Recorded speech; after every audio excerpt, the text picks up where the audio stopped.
அனைவருக்கும் அன்பான வணக்கங்கள். இது மகா பெரியவா சொன்னது யூடியூப் சேனல். 17/4/2024 சித்திரை மாதத்தின் 4ஆம் நாள் புதன்கிழமை, ஸ்ரீ ராமநவமி.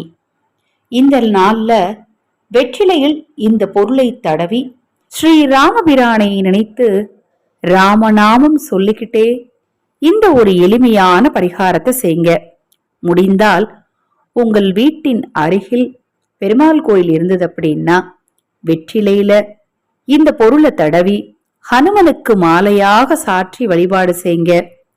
மலை போல் துன்பம் உங்க வாழ்க்கையில இருந்தாலும் அது பனி போல விலகி ஓடிரும். மிக மிக எளிமையான விஷயம்தான்.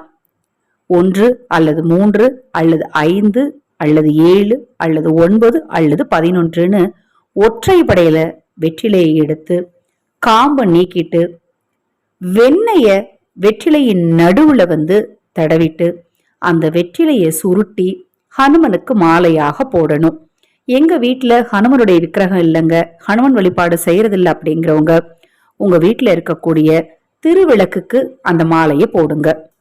முடிந்தால் கோவிலுக்கு சென்று ஹனுமனுக்கு அந்த மாலையை சாற்றி வழிபாடு செய்யுங்க. நேரம் கிடைக்கும் போதெல்லாம் ராம நவமி அன்று ராம ராம எனும் 2 எழுத்து மந்திரத்தை சொல்லிக்கிட்டே இருங்க. ராமபிரானின் அருளால் உங்கள் வாழ்க்கையில் இருக்கக்கூடிய அத்தனை துன்பங்களும் நிச்சயமாக நீங்கும். இப்ப நான் சொன்ன இந்த பதிவு நிச்சயமாக உங்களுக்கு பயனுள்ளதாக இருக்கும்னு நினைக்கிறேன். தொடர்ந்து நம்ம சேனலை பாருங்க. ஹரஹர சங்கர ஜெய ஜெயசங்கர, ஹரஹர சங்கர ஜெய ஜெயசங்கர. மகா பெரியவா திருவடிப்பாதம் சரணம் சரணம். இந்த பதிவை கேட்டுக்கொண்டிருக்கும் உங்களது அனைவரது வாழ்விலும் மகா பெரியவா அருளால நல்லதே நடக்கட்டும்.